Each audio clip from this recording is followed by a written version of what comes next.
Never gets old. Hey, single ladies, how are you guys doing? And thanks for being patient with me because I am a day late.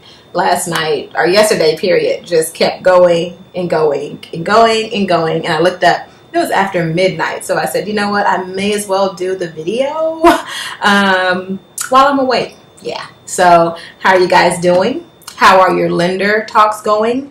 Hopefully, by now, you've selected a lender to go with and you know kind of what programs that lender offers. And I had a fantastic lender that I wanted to do a video with, but his grandmother got really sick, so we weren't able to do it. But if you want his information, because let me tell you, he's amazing at finding grant money. Because I get asked all the time, I'm a first-time home buyer, what programs are out there for me? And it's like, well, there's really not a first-time home buyer stimulus the way there was a long time ago, but there are grants that are out there. And you don't even have to be a first-time home buyer in most cases to qualify for them. But he's excellent at finding some money. If there's money to be found, he will find it. And he's just really good about that. But his grandmother got sick. So if you want his information, just inbox me, call me, message me, get at me, and I can get you guys connected. So again, single ladies, and this week, you know what, this is our third week, but guess what, I think we're still gonna have to stay on lending, because when I took my notes, I said, okay, our last couple of weeks have actually been conversations with the lender, talking about budget and so forth, and what programs that lender might offer. Now guess what it's time to do? Actually make loan application. So what that means is you're going to fill out a formal application with that chosen lender, and you're going to start turning in documentation that backs up what you put on that application. In the usual documentation, some circumstances are different, but the usual documentation that they need is going to be your current pay stubs, your past 2 years tax returns. Sometimes they don't need the full tax return, but the lender will tell you kind of what they need. They need, if you have sources of income coming from, say, alimony or child support, they need record of that.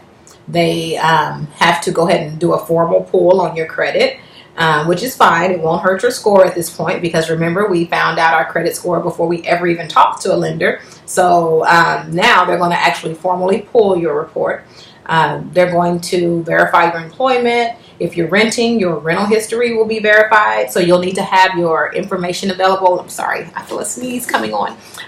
But you're going to have that rental information, or wherever you've been staying the past few years, know that information.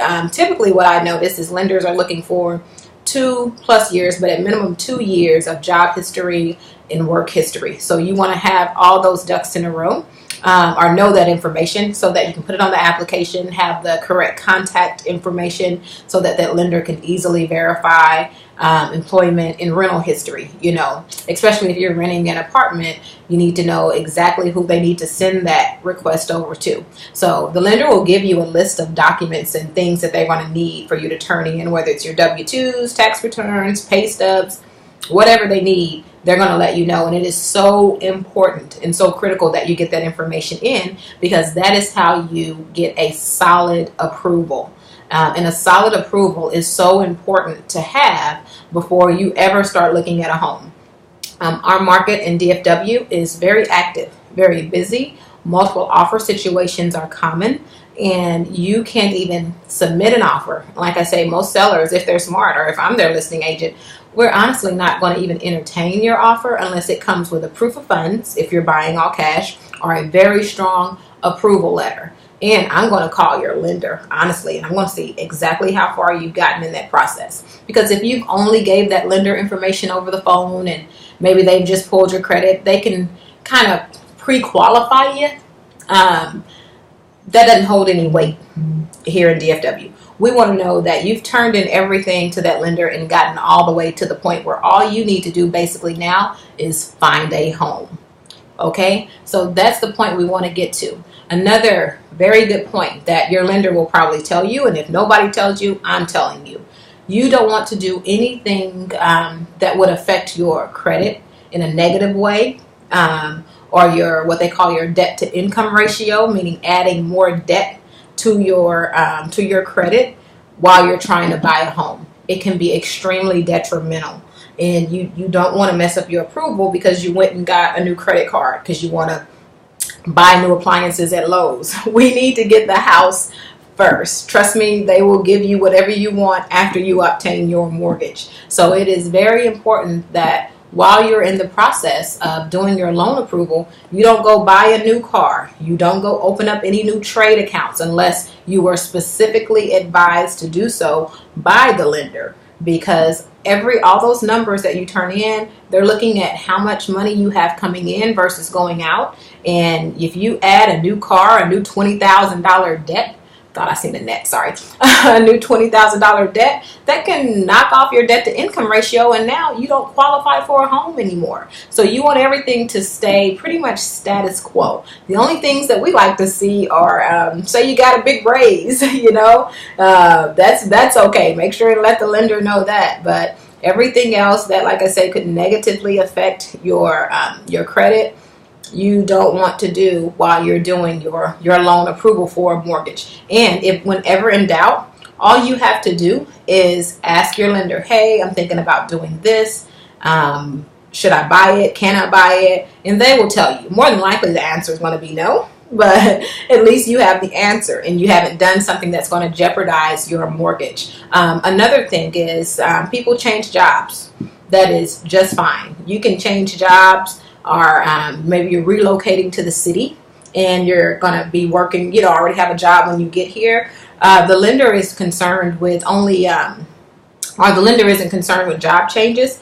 They don't like to see huge gaps in employment, though. Like if you were working 1 year, then took a whole year off, unless you have a lot of cash saved up, or, your assets would allow for that. They don't like to see a huge gap in employment. But it's okay if you're switching jobs, or you found a new job, or you were working here 1 month and maybe got laid off and it took a couple of months to find another job. That's okay. And they have things called letters of explanation that can explain, certain things that may have happened in life, because life happens. So your lender will be your best friend and your guide, which is why it's so important that you have a lender that you're comfortable talking with and that you're not scared of. I've had people that, they seem like they're scared of their lender.